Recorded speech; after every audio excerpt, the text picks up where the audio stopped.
Bienvenidos a GenMatch. Nombre y apellido. Me dice Abraham Ortega, ¿A qué te dedicas? soy cocinero y empresario y tengo dos restaurantes. Tengo Tabaiba y Beleude. Nombre y apellido. Carmelo Florido, soy cocinero y tengo un restaurante que se llama El Equilibrista. Tú tienes 50 y... 58, cumplo 59 este año. ¿Y tú? Y yo 33. 33. Hablamos de casi 30 años de diferencia. Este podcast es un podcast intergeneracional. Vamos a hablar de cómo han vivido ustedes en diferentes partes del sector de la cocina, de la hostelería, de los negocios, esa experiencia que han tenido. ¿Con qué edad abriste tu primer negocio, Carmelo? Primero estuve un año experimental en Fuerteventura, tuve un pequeño local durante un año, con 19 años. Con 19 años. Después lo dejé y ya me fui preparando mejor profesionalmente hasta que hace unos 13 años decidí abrir mi propio restaurante y en él estoy. ¿Y tú, Abraham? Pues yo todavía tener 5 años y medio, así que con 28, ¿no? Abrí mi primer local, la verdad. O sea, siempre he tenido las inquietudes, pero cuando se pudo dar la vida fue cuando pues, se dio la oportunidad y decidimos cogerla y hacerlo. ¿Con qué dificultades te encontraste a la hora de abrir un negocio? ¿Qué era lo que más te costó? A ver, yo creo que a nosotros nos cogió, yo creo, de las peores épocas para abrir un negocio en hostelería porque fue justamente post-COVID. O sea, nosotros abrimos en el 21, cuando todavía estaba todo como con cierre, con aperturas, que no sabíamos si íbamos a entrar o no. Queríamos montar un gastronómico, lo teníamos claro. Y yo creo que la ubicación del barrio, sí que es verdad que ahora donde estamos ubicados, que es Juan Arteme, ahora con estos últimos años ha cogido como mucho peso porque se ha gentrificado. Pero antes era siempre como, coño, ¿por qué no montas en Vegeta? ¿Por qué no montas en zonas como más pijas, ¿no? Con más dinero. Y eso siempre era como un poco locura, ¿no? Y bueno, y aparte la del COVID. Yo creo que eso también como nos influyó mucho a la hora de poder decidir qué montar. Todo el mundo decía que no era el momento para montar y bueno, también es verdad que las crisis también son oportunidades y cuando salen como, no sé, se nos dio como el local, la vida nos puso como delante y me pareció como de tonto decir que no y al final yo también soy muy cabezota y decidimos hacerlo, ¿no? ¿Y tú, Carmelo, cuando abriste tu primer negocio, qué dificultades te encontrabas? Eh, Primero económica, es un negocio que he abierto solo, sin tener ningún apoyo económico detrás. Entonces abrí mi negocio, tenía 12.000 euros en el bolsillo. Y el local que me pudo permitir no tener que pagar fianza y poderlo montar con tiempo fue el que cogí. Quería la zona en la que estoy, porque era una zona que en aquel momento estaba poco explotada de la ciudad. Y también porque pensaba que si montaba un negocio y lo ponía fuera de un ámbito en el que, bueno, la gente pasa por allí y tiene que entrar y lo apartaba un poco y tenía algún valor social, pues seguramente funcionaría, lo colocara donde lo colocara y hasta hoy, pues, llevamos ya 13 años, o sea que... ¿Cómo defines tu cocina? Mi cocina es una cocina de mercado, limpia, libre, directa, que busca una identidad canaria en todo lo que hace, que, que cree que la tradición nos aporta una lectura de quiénes somos y que no es una cosa que sea del pasado, la tradición es una cosa que está viva, que se genera día a día con los actos, con las actitudes, con los recursos que tienes y con la sociedad que te rodea y la vas formando, porque hay tradiciones antiguas que ya no hay, comidas por otras que llegan y es la evolución de la tradición. De la tradición se sostiene aquello que tiene un valor social y que continúa teniendo a lo largo del tiempo, si no sería insostenible. ¿Y la tuya, Abraham? Bueno, yo como Carmelo también nos definimos como cocina canaria. Sí que es verdad que en nuestra cocina, más que de mercado, hay una mezcla entre tradicional y de autor, porque al final hay cosas eh, que son autorías del restaurante, pero sí que como muy marcada en la parte de tradicional y sobre todo de mucho sabor. Yo siempre he dicho que mi abuela nunca supimos que estuviese como suave, esto no es Francia, no son cocinas delicadas, no son sabores delicados, aquí vamos a la potencia de sabor y a la complejidad y a veces eso es como muy difícil, ¿no? de equilibrar. Al final parece ser que como que los frutos no pueden ser delicados o no pueden estar equilibrados y así es. Y bueno, y Carmelo para mí es un referente en eso porque bueno, yo desde pequeño siempre ha sido una persona que yo admiro mucho, era un referente para nosotros cuando estudiamos, y poder ser ahora colega suyo, pues siempre es como súper bien, ¿no? Y él es perfectamente el reflejo de la cocina canaria, que es muy rica en sabor, puede ser como muy equilibrada y aun teniendo sabores muy potentes, buscar esos balances, ¿no? ¿Cómo aprendiste tú a cocinar? ¿Cómo aprendí yo a cocinar? Pues comiendo, yo creo. Al final me gustaba tanto comer que pensé, joder, si yo soy tan feliz disfrutando de comiendo, seguramente que dar de comer a la gente me puede hacer muy feliz. Y mi personalidad es como muy servicial también. Al final, soy el típico que cuando íbamos los colegas a casa siempre agasajaba, ¿no? Intentaba que todo el mundo estuviese cuidado. Mi familia también es igual con nosotros, mi abuela, mi madre, siempre ha sido como muy ese perfil. Entonces yo creo que para dedicarte a esto necesitas ser como muy anfitrión, ¿no? Yo creo que forma parte de la identidad de un empresario de hostelería es ser anfitrión. Entonces, bueno, al final, poquito a poco, con la curiosidad, llevaba mis croquetitas al colegio, hacía queques o crepes para que me votasen como delegado. Después me votaban a la semana porque era un laja, pero por lo menos entraba por ahí. Y de ahí, pues ya ¿Y tienes estudié. formación? Sí, yo tengo un FP, grado medio. Cuando yo empecé a estudiar no había otra cosa. Justo cuando terminé el grado medio empezó el superior aquí en Canarias. Pero al final, nada, por circunstancias de la vida, me tuve que poner a trabajar. Y después ya empezaron a salir grados, tal, no sé qué, pero sí que es verdad que nunca tuve la oportunidad de poder hacer eso porque tenía que vivir. Entonces, estudiar y trabajar a la vez no era, en mi caso no era sostenible, no era viable. Intenté entrar en un grado superior en Madrid, pero me rechazaron la matrícula. Y intenté entrar en el Cordon Bleu también, para hacer un máster de 9 meses y el banco no me dio el dinero que quería, el préstamo, y mira, todo pasa por algo siempre. Es lo que te ahorraste. Sí, sí, eso como arreglo, total. ¿Y tú, Carmelo, cómo era hace 30 años aprender a cocinar? Bueno, en mis inicios en la cocina la cocina no es algo que la gente me dice, bueno, pues haces lo que te gusta, ¿no? No, a mí me ha llegado a gustar lo que hago. Eh, yo me fui de casa muy joven, pues tuve a lo mejor una adolescencia un poco complicada, en los años 80, y algunos problemas familiares me hicieron irme de casa con 17 años. Entonces, te vas de casa, te lanzas al mundo, y lo que buscas es buscarte la vida. Hice 20.000 trabajos. Pero caer en la cocina tiene algo que a lo mejor otras profesiones no tienen, ¿no? Y sobre todo para una persona como era yo, que me gustaba hacer, que me gustaba crear, me gustaba pintar, me gustaba escribir, siempre me ha gustado ese tipo de historias, ¿no? Pero cuando te estás buscando la vida, lo que piensas es dónde puedo ganar dinero fácilmente para poderme mantener. La cocina te permitía que estuviera donde estuviera encontrar un trabajo, siempre había trabajo en una cocina. Pero me permitía además, cuando empecé a dominar el mundo culinario, poder generar cosas, ¿no? Poder crear cosas y poderlas ofrecer, que era lo que estaba diciendo ahora, ¿no? Creo que una de las cosas más importantes que hay para un ser humano, y hablo siempre desde mi forma de entender la vida, es poder ofrecer algo a los demás, ¿no? Cuando ofreces, estás en la posición de dar. Estar en la posición de dar es una posición de poder. A un niño que está botado en la calle y que no tiene nada que ofrecer, tener una situación de poder que te ofrezca, que aquello que tú das y ofreces eh, haga feliz a los demás, pues es como una droga, ¿no? Ya. Y nada, esa droga me enganché y después lo que se hice fue, pues, profesionalizarme, viajar, moverme, entender, titularme, prepararme, tanto como que todavía sigo estudiando, ¿no? Lo curioso de esto es que entre más vas aprendiendo, más vas sabiendo, más te vas dando cuenta que no sabes nada. Es una cuestión así. Ahora mismo acabamos de terminar en la universidad el título propio de Ciencias Gastronómicas. Terminamos hace una semana en un grupo de compañeros. Y cada vez más, más aprendes, más vas investigando, más vas intentando saber, más te vas dando cuenta de lo poco que sabes y de lo importante que es tener conocimientos a la hora de actuar, ¿no?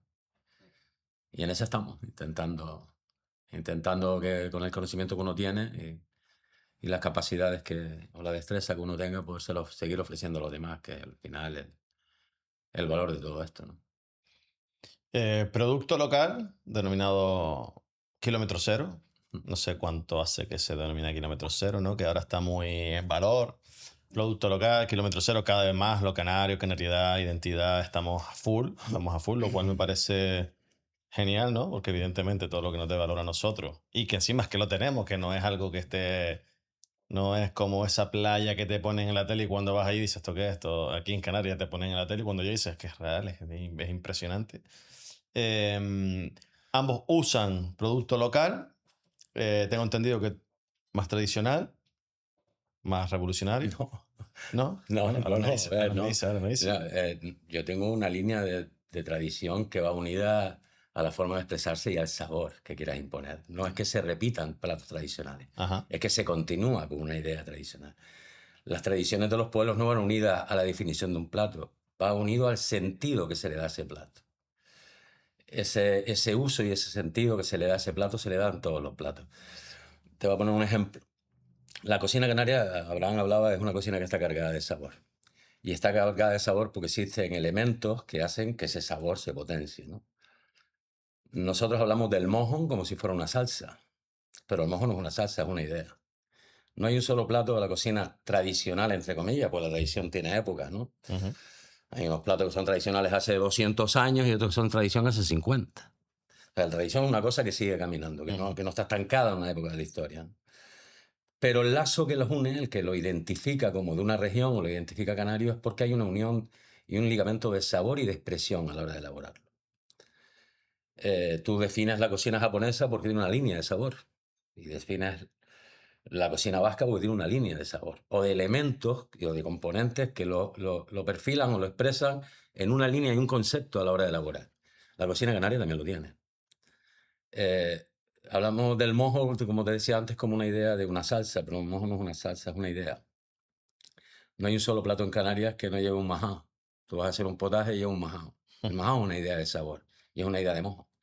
Vas a hacer unos chocos y lleva un majao. Cualquier plato que tú vayas a realizar lleva un majao. Y lleva una serie de ingredientes como son los anisados, que es el comino, que es un anisado. El hinojo, que es otro anisado. O la matalaúva. ¿Vale? Esos tres anisados en nuestra tradición se han ido incorporando siempre a cualquier tipo de plato que se vaya a elaborar. Si hablamos de unos caracoles, el hinojo es indispensable, no solo en semillas, sino también en rama, ¿no? Pero si hablamos del comino, el 90% de los platos de la cocina canaria llevan comino. ¿Y qué es lo que tiene el comino como anisado? Igual que lo tiene el hinojo o cualquier otro anisado, que son antiflatulantes naturales, ¿no? O sea, que hay una cierta inteligencia, una cierta capacidad de entender lo que estás haciendo en la cocina tradicional. Cuando tú haces un mojo que lleva 6 dientes de ajo y 2 cucharadas de comino tostado y te tomas unas papas con mojo, te sabe a mojo, pero no lo estás repitiendo toda la tarde. Tú te comes un gazpacho de 1 litro con un solo diente de ajo y estás toda la tarde repitiendo. El comino es un anisado que elimina flatulencias. Yo a la hora de preparar un mojo, si le añado comino, hace que esa expresión del ajo se aplaque un poco y se pueda cocinar. O sea, que el conocimiento... Es un trucazo, güey. Mira No, que no es un le cuento trucazo. una cosa para los desconocedores. No, Como no, es una realidad gastronómica. No hay nada en la gastronomía que no tenga un valor o un aporte. Otra cosa es que tú entiendas cuál es ese valor y ese aporte. Por eso te decía que cuando eres un ignorante y cocinas simplemente por el hecho de que el plato quede bien, utilizas las cosas en base a tu pretensión. Claro. Cuando empiezas a tener algo de conocimiento, lo que cambias es la pretensión por la intención. Y la intención es conocer aquello que produce las cosas. Tienes intención de entender. Porque yo puedo generar muchas cosas sin sentido y pueden ser factibles para una sociedad que las vea sin pedirle sentido. Pero las cosas tienen que tener un sentido y tienen que tener un conocimiento, y ese es el proceso de las cosas, ¿no? Antes se hacía sin a lo mejor el entendimiento del por qué, pero sabía que ocurría, tenían una lectura en el saber hacer. Hoy tenemos mucha teoría y muy poco saber hacer.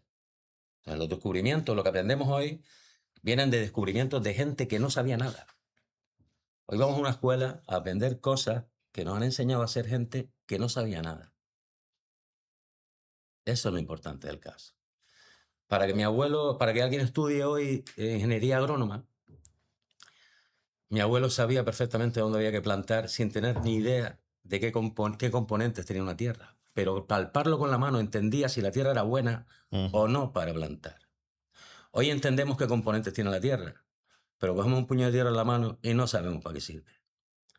Entonces, hoy estudiamos las cosas de aquel que cogía la tierra en las manos sin saber lo que era, pero sabía para qué servía, deducido para que entendamos por qué servía. Pero no tenemos la capacidad de coger la tierra en las manos y entenderlo. Por eso te digo que el conocimiento, entre más lo tienes, más sabes que no tienes ni idea. Es importante entender la cocina y la tradición desde la visión que se tiene de la comida, de por qué la expresas así, porque esto te sabe a canario, ¿no?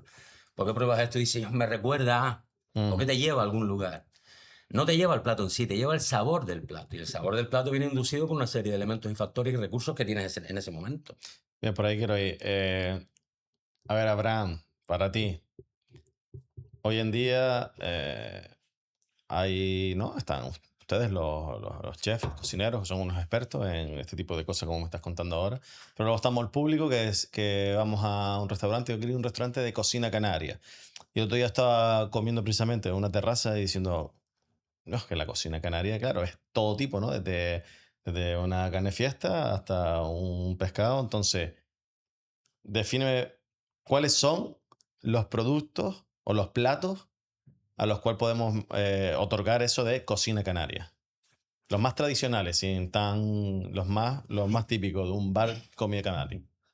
O sea, si tuviese que caer en el cliché de decirte algo, pues yo creo que sería una paella, una papa arrugada, un mojo, cualquier plato de cuchara con legumbres y tal. Pero al final, la verdad que cocina canaria es cualquier cocina que se elabora aquí con nuestra sello de identidad, ¿no? Con nuestros sabores. Todo entra entonces.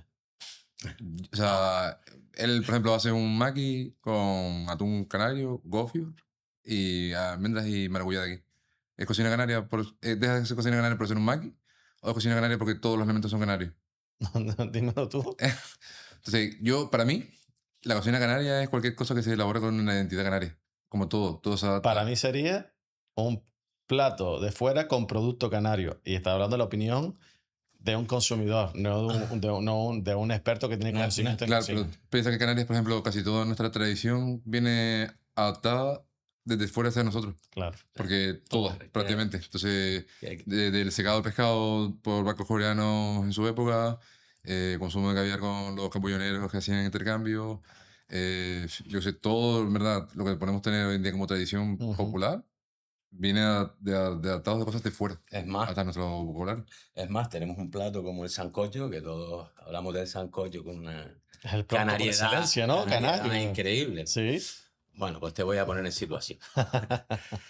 Eh, Entonces, nosotros tuvimos 100 años. dime, ¿el sancocho es un plato canario, sí o no? El sancocho, como todo lo demás, se ha canarizado. Ujú. Y esto hay que tener una importancia en esto. Es decir, cuando se descubren las Islas Canarias no hay ni millo, ni hay tomates, ni hay papas, ni hay plátanos, ni hay caña de azúcar, ni hay nada de los elementos que hoy hablamos y decimos, les elevamos a la canaridad máxima, ¿no? Y por eso te decía que las tradiciones se construyen y se destruyen. Y lo que nosotros podemos hablar de tradición no es lo que hablaban hace 50 años de tradición, Claro. ni es lo que hablarán dentro de otros 50 de tradición. Por eso es importante, para que una tradición se mantenga, que no se pierda la identidad sobre la tradición. Y te lo explico con un plato. Después de 300 años de que la isla, sobre todo Gran Canaria, estuviera dedicada única y exclusivamente a los vinos, teníamos un mandato real sobre los vinos y todo el vino que había aquí iba para América. Bueno, pues al casarse la hija del rey de España con el hijo del heredero de la corona de Portugal, se unen los imperios y el vino para mandarlo a América se encarga Portugal. Portugal, date cuenta que tiene Madeira, tiene Azores, lo único que no... Y llegó a tener Cabo Verde, toda la zona caboverdiana. Lo único que no fue portugués de la Macaronesia fueron las Islas Canarias. Los portugueses intentaron conquistar las Islas Canarias muchas veces antes de que la conquistaran los españoles. De hecho, tenemos dos barrancos de Silva, o sea que había un general, un marino portugués, Silva, que intentó entrar por el norte, intentó entrar por el sur, y ninguna de las dos veces lo consiguió. Pero los españoles lograron entrar. Bueno, para no liarme tanto, en aquella época la Unión de España contra Portugal hace que, bueno, los vinos desaparezcan de aquí y aquí se instaure la caña de azúcar. 100 años de caña de azúcar, de cultivo de caña de azúcar. La caña de azúcar que nos viene de Asia. Vale. Para trabajar la caña de azúcar traída por los portugueses, aunque estuviesen España y Portugal unidas, traen también esclavos negros para trabajar en la caña de azúcar. Los portugueses son especialistas en salar los pescados. eran los grandes pescadores de aquella época, los grandes distribuidores de pescado salado de aquella época. Cuando traen a sus esclavos, los esclavos negros en los campos de trabajo, comían yuca, batata, lo que fuera, guisada con un pescado. Cuando llegan a Canarias hacen lo mismo los viernes, el día que termina la faena, la zafra o lo que fuera. Y se reúnen con agricultores de caña que también son canarios y se sientan a comer. Y los negros preparan este guiso, el tubérculo que había en Canarias en aquel momento era la papa, este guiso de pescado con papa. ¿Qué hace el canario? Usar dos elementos. El gofio, que es el único aporte real que hace los antiguos habitantes de Canarias al resto de la humanidad, esa idea sobre los granos o los cereales, esa molienda y ese tueste, y el mojo. Es lo que se le incorpora a ese plato.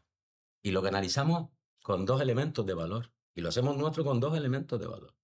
No porque hayamos inventado el sancocho, sino porque añadimos dos elementos de valor. Cuando vas a hacer un mojo, la gente te dice, no, pero el de verdad. El de verdad a lo mejor es la pimienta, el ajo, el comino. ¿Cuál es el mojo de verdad? Todos son de verdad. Todos son de verdad porque la idea es la misma. ¿Qué no puede faltar en el mojo? Ni el comino, ni el ajo, ni la pimienta. Ni el aceite, ni el vinagre. Esa es la base del mojo. Y después de la Pero cuando frita- llega el tomate, ¿tú qué prefieres? ¿Un mojo tradicional o un mojo de tomate? Y cuando llega la almendra, ¿qué prefieres? ¿Un mojo de almendra o un mojo de tomate? ¿Y qué hacemos con el mojo de queso? ¿Y por qué no podemos seguir construyendo mojos? Ahora tenemos manga. ¿Por qué no puedo hacer mojo de manga? Si tengo el recurso. Ujú. Porque al final, las tradiciones, la identidad, tiene mucho que ver con el recurso. Si yo no tengo un recurso, no lo puedo identificar, no lo puedo Claro. hacer mío. El tema es que todo lo que ha llegado aquí ha llegado de fuera. Todo. Pero todo. Plátanos, tomates, papas. Hombre, nos quedan algunos granos, ¿no? Algunas lentejas, algún tipo de lenteja, Sí, algún los tipo de higos. cereal. El Los gofio. higos que llevan aquí El gofio 1500 es años. producto 100% nuestro. El gofio es una idea. Porque el gofio, o sea, realmente antes se hacía con raíces de lecho. Claro, es que el gofio es una barriga. idea. O sea, el millo viene de fuera, el trigo viene de fuera. Entonces, el concepto actual de gofio Claro. es extrapolado a la idea de lo que sería la técnica. Pero solo se hace aquí el gofio. A ver, Eh, hay otros sitios del mundo como Japón que tiene una especie de gofio, ¿no? Y los budas, en el quinto coño, hacen una mezcla también de cereales tostados y molidos que después los ponen en aceite y en tal, ¿no? Pero al final lo que encontraron fue, ahí, cuando tú estudias tecnología alimentaria y quieres buscarle trazabilidad a un alimento, primero que tienes que hacer es controlar la actividad de agua del alimento. Es decir, si yo mañana quiero empaquetar y hacer un bollo, y decir, voy a empaquetar y voy a hacer una línea de producción, y voy a empaquetar un bollo, un bizcocho con crema.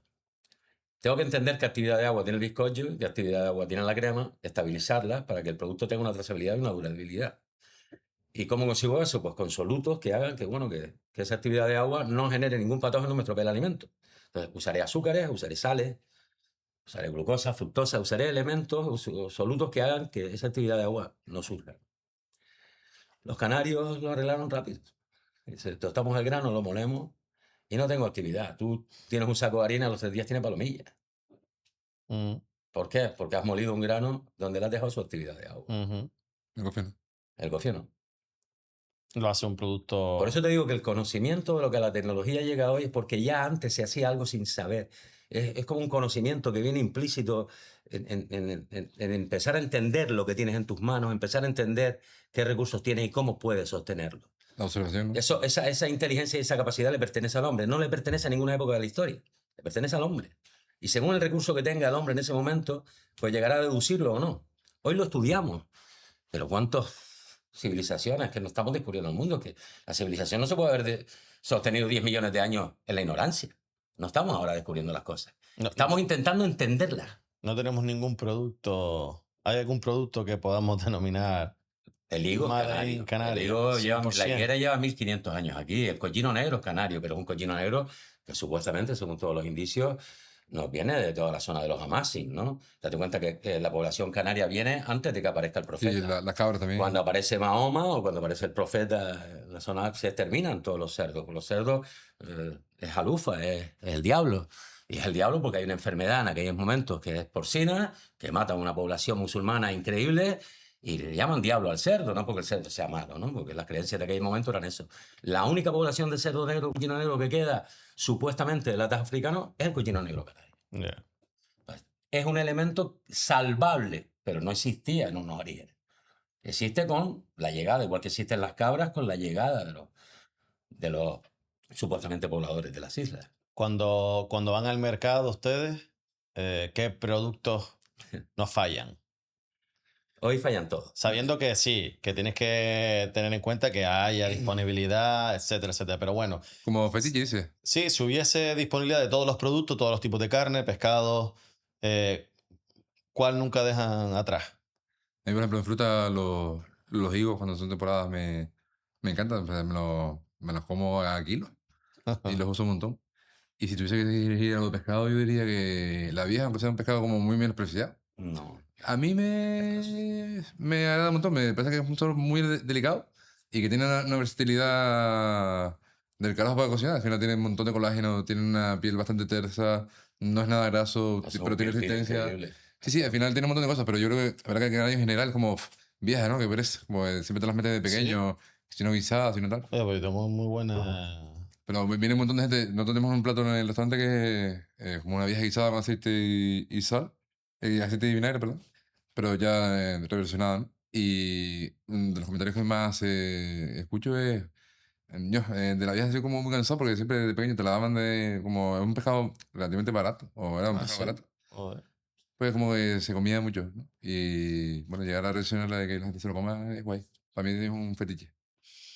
¿Cuándo te falta a ti, Carmelo?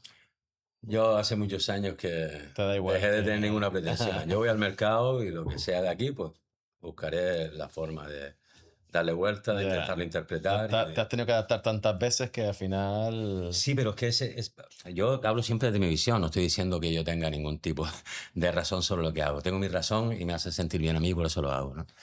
Eh, Ese ir todos los días al trabajo sin la pretensión, pero con la intención de saber qué me va a enseñar hoy el mercado, Ujú. qué va a poner en mis manos, ¿no? ¿Qué me va a decir hoy el mercado? Es como olvidarte de que tienes conocimientos y lanzarte otra vez, ¿sabes? Te mantienes una cabeza joven y divertida, ¿no? El momento en el que uno se pare a decir, yo vivo de lo que hago y de lo que soy, ya estás muerto. ¿Sabes? Ya esa dinámica en la que tú has entrado de vida, porque al final cocinar es todos los días, ¿no? Agradecer es todos los días. Tú tienes que ir todos los días al trabajo con ganas de hacer las cosas, ¿no? Y el hecho de que mi idea tenga que imperar me molesta, en serio. No, no es broma lo que te digo, ¿eh? O sea, necesito descubrir todos los días que las cosas me motivan, ¿no? Ujú. Y seguramente si partiera siempre desde lo que yo pretendo, terminaría aburrido.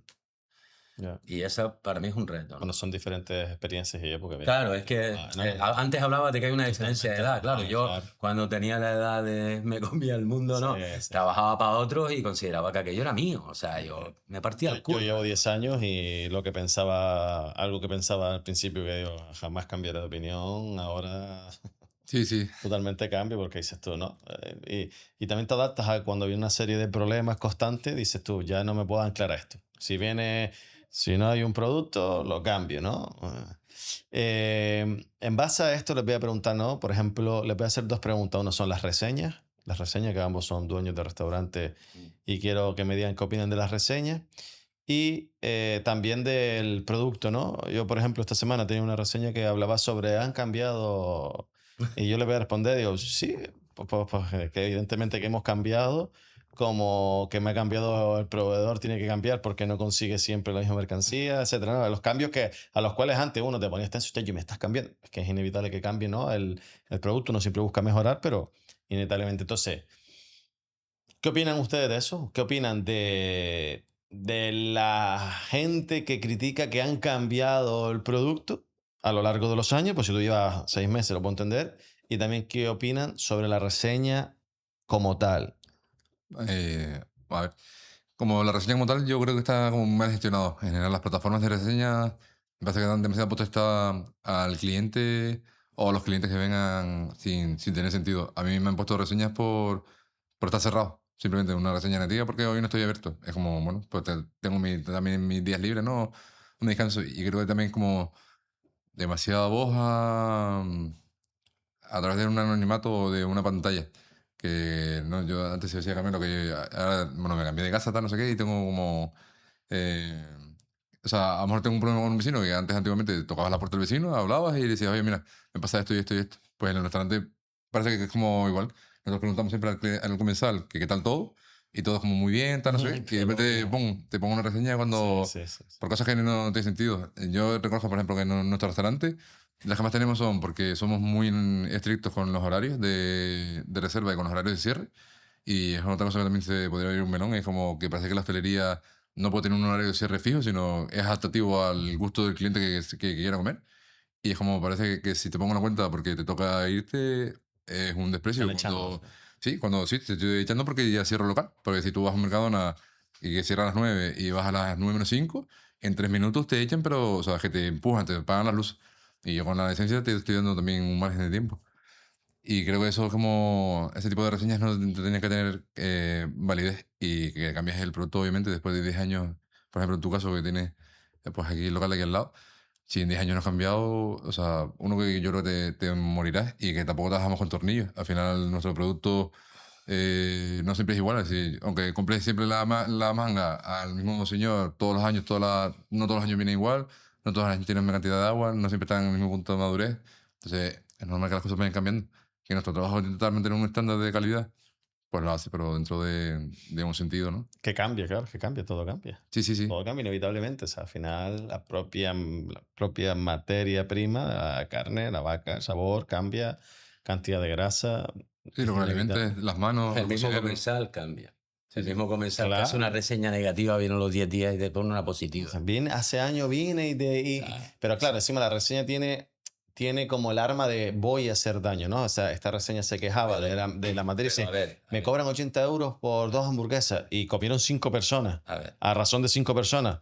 Digo, pero ¿por qué mienten? Porque ¿con qué intencionalidad estás haciendo esto? Esto es hacer daño. El daño lo hace quien puede, no quien quiere. Exacto, mío. Eso primero. Segundo, cuando hablamos antes de profesionalidad o de por lo menos tener cierto interés o cierta capacidad para poder desarrollar y ofrecer socialmente algo que va a llegar al resto de las personas, pues tendrás que tener cierta preparación. Estamos muy acostumbrados a estar ahora mismo en una sociedad en que ni tan siquiera quien dirige el país está preparado para hacerlo. Quiero decirte, eh, cualquier persona hoy se cree con la capacidad desde su ego, desde su visión, de lo que cree saber, tener capacidad para poder decir cosas. Yo respeto muchísimo la capacidad o no capacidad que tenga cualquiera para opinar. El derecho a la opinión lo tiene todo el mundo, ¿no? Otra cosa es que las opiniones sean factibles o no. Esos son temas aparte. Yo personalmente, las reseñas es que ni las veo. Yo intento hablar con los clientes todos los días. Yo doy un servicio.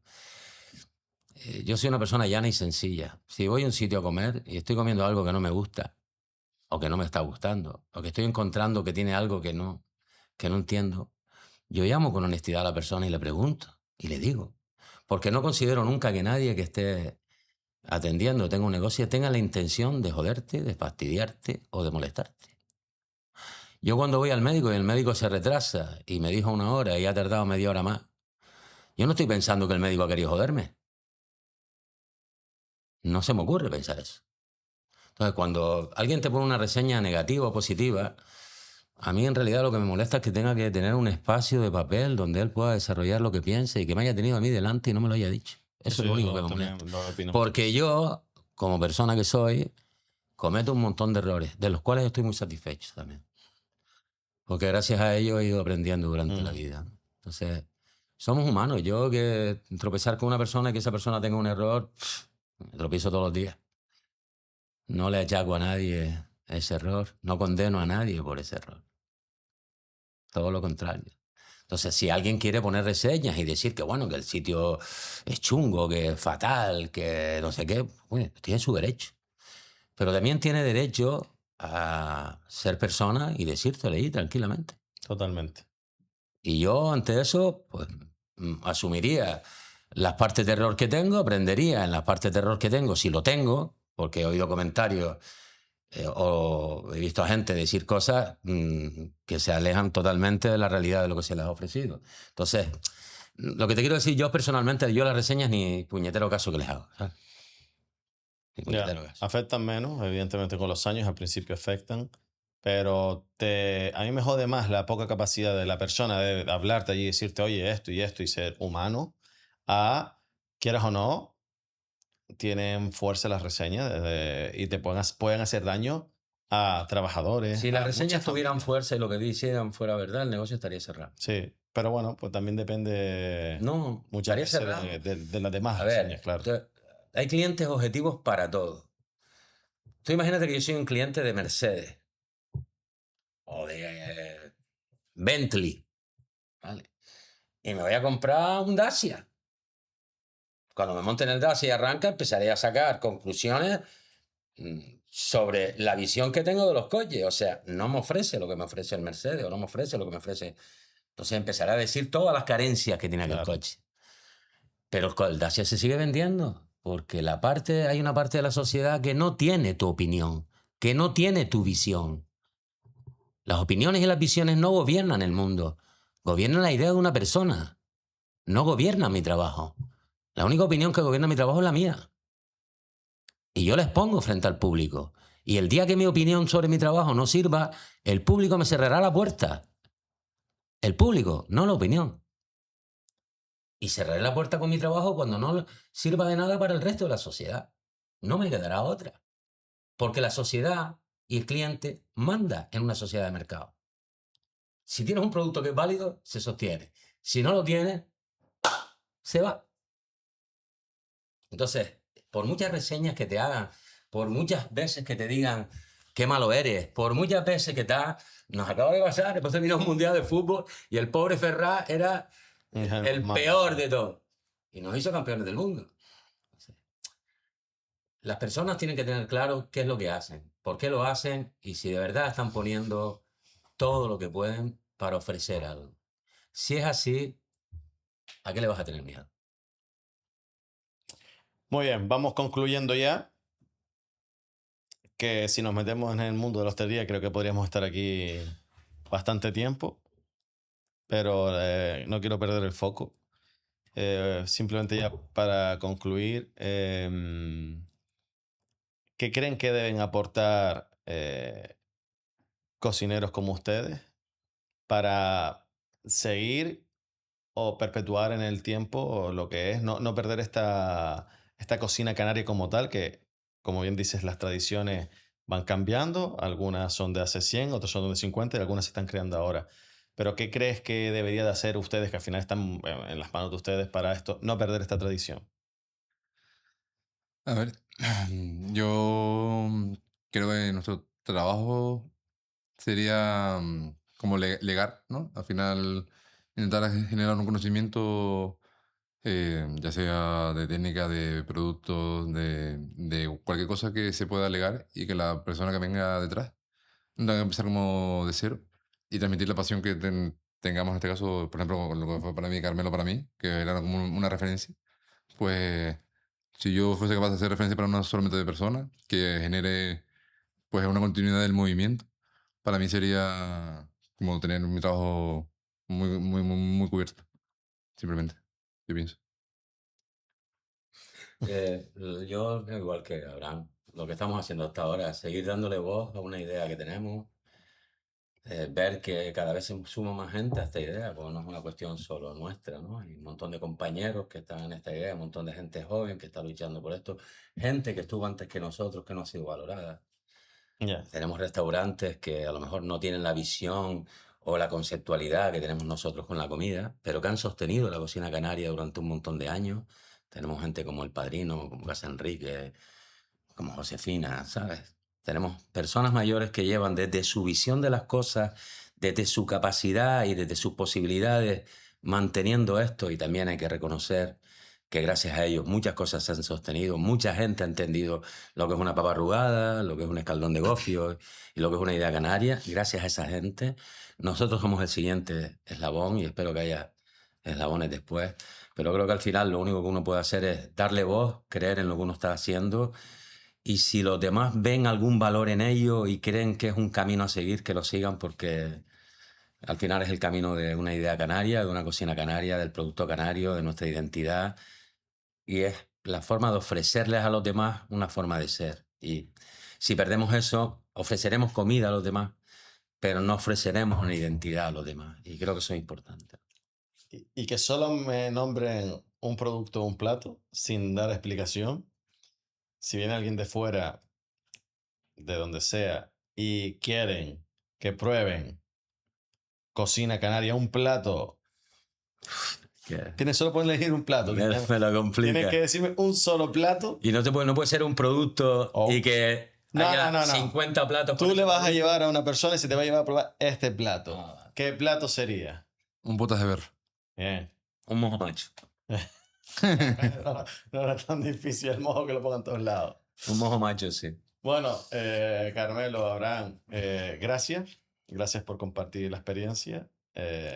Espero que, bueno, como siempre, esto ayude también a perpetuar un poco. A mí me ha ayudado un montón a saber aspectos que no entendía, como la cocina canaria como tal, el producto, la tradición, que es verdad que que tradición siempre lo lleva al pasado y de ahí no podemos cambiarlo. Entonces se forma día a día. Es maravilloso que evolucione, que hagamos algo a partir de ahora, y esto dentro de X es también tradición. Así que me ha sido muy útil y espero que lo sea también para las personas que vean esto.